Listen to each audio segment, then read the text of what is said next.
طبعا احنا النهارده شفنا اللقطة اللي كان كله بيتكلم عليها، وخصوصا الناس اللي ما وراش اي شغلانة او اي حاجة تتكلم عليها، وهم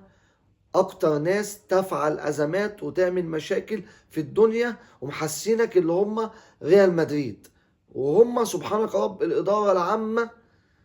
لخلق الازمات والمواضيع والحوارات. طبعا بيتكلموا على اللقطة ما بين كولر وعمر كمال، وجايبين حد مصور عمر كمال وهو منفعل شوية، وهو قد تكون عندنا الفيديو الحقيقي اللي احنا هنوريه لكم ونعرفكم ان الناس دي ملهاش غير في الهجص، وغير في افتعال الازمات، وغير في الشو اللي هو قد يكون مش فالحين فيه حتى. تعالوا نشوف الفيديو الحقيقي وانتوا احكموا.